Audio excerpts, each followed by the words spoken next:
Welcome to Reality of Faith and Wisdom. My name is Yuri, and today we're going to talk about transformation of life.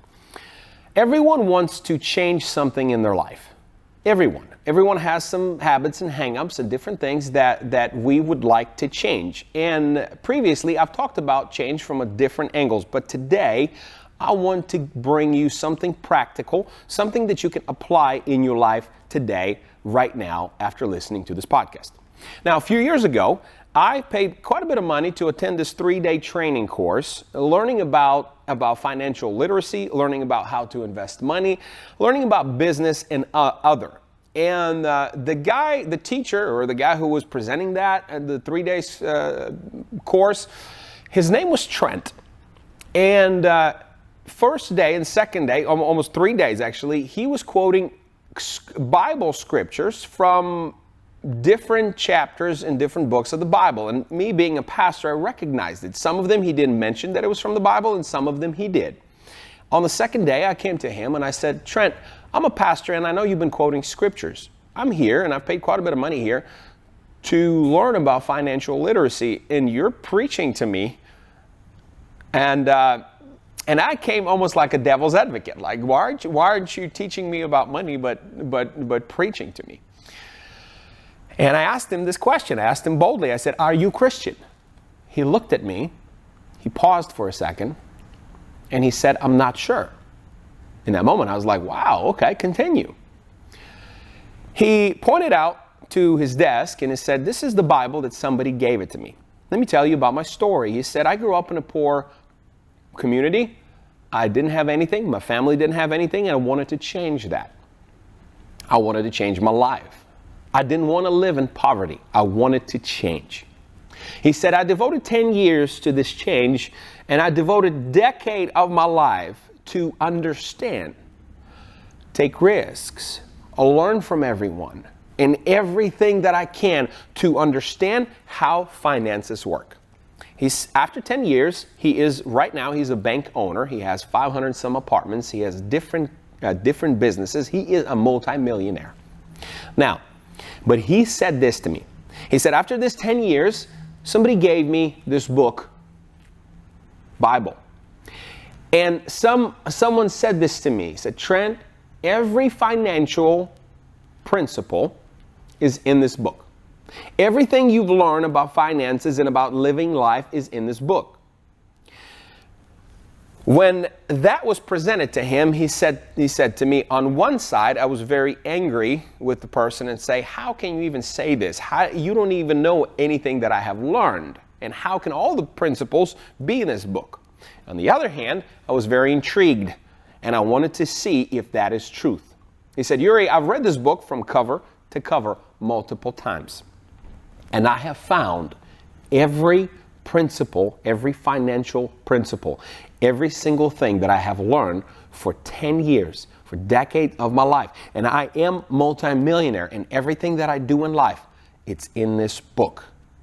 Now, when faith and wisdom works together with God, it creates supernatural force of confidence, understanding, purpose, and everything we need to live life, to live meaningful life, true life. Now, wisdom comes from God when you ask for it and search it. Okay? Wisdom comes from God when you ask for it and when you search it. Faith comes by understanding the Word of God. And faith cannot operate to the full potential if wisdom is not in it, is not in the same realm. Faith and wisdom works together. And wisdom without faith is weak. We need both to transform our life. You see, restoration, on the other hand, restoration of life begins when we understand who Jesus is in your life. True restoration. I'm not talking about just outside. I'm talking about the inside, the heart, the mind, the soul. Restoration begins when you know who Jesus is in your life. Transformation of your life begins with understanding what Jesus did for you. But to change your life you need to change, like I said earlier, habits and hang-ups. Now, by being obedient to the Word of God. We all have good and bad habits. But in order to change them, we need to replace bad ones with good ones.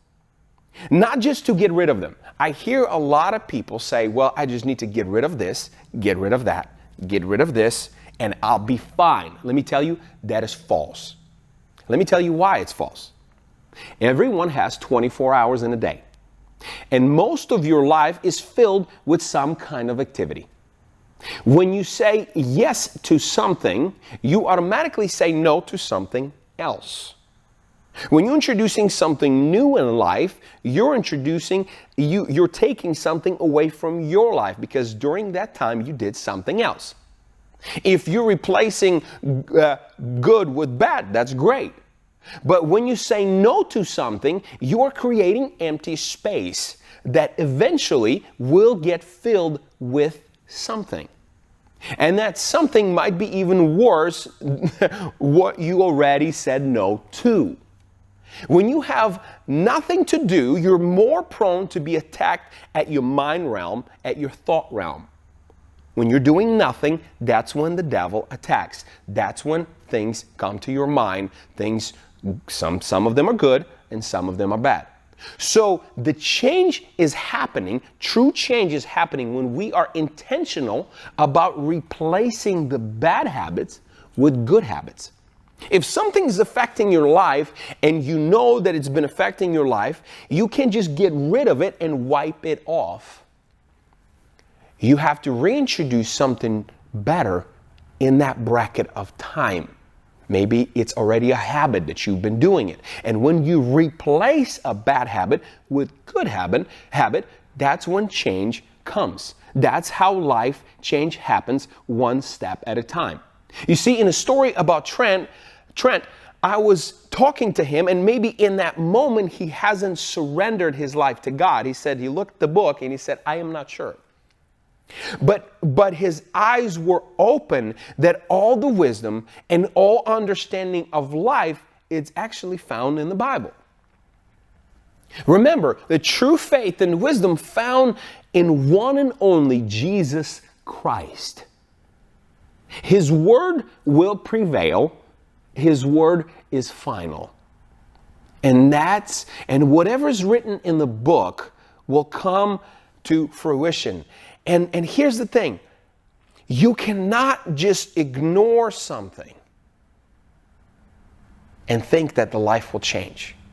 You cannot just say no to something and think that your life will change. That's why you want to ask God to come into your life. That's why you want to know about who you are and the promises that's in the Bible. That's why you want to understand what's in it for you. And when you start replacing the habits, change happens. Let's recap. Number one, wisdom comes from God when you ask for it and search for it. It does not happen automatically. Some people are smart. It's not necessarily that they are wise. Okay? Wisdom comes when you want it, when you understand it. And it's found in James 1:5. It says, if you need wisdom, ask our generous God and he will give it to you. Number two, faith comes from understanding the Word of God. Understanding, hearing, listening, reading. And that's found in Romans chapter 10, verse 17. So when faith comes by hearing and hearing the Word of God. Now, faith cannot operate to the full potential without wisdom, and wisdom without faith is weak. However, we need both to transform our life. Restoration of your life begins with understanding who Jesus is. Transformation of your life begins when you understand what he did for your life. But number three, but the change comes when we intentionally replacing one bad habit at a time. Being obedient with good ones. Being obedient to the Word and understanding that everything that you need in life is found in the book of life. So as you go and face your day, just pick one habit, look at one thing that's affecting your life, choose that, and find something different in the Word and say, I'm going to replace that one habit. And as you start replacing this one habit at a time, you will see that your life will start to take shape. You will start living a meaningful life. It will not be just blowing smoke. It will not be just gone. One day is gone. What's next day? I have no clue what's going to happen tomorrow. But now you're going to start seeing your life take roots. You will see that your understanding, you will start seeing differently. Your understanding will start rising up from within. And you will start choosing the good things of life to change your life forever. May the Lord bless you and keep you. May the Lord make his face shine on you, be gracious to you, turn his face towards you, and give you peace. Until next time, remember to share podcasts on every platform that you're watching.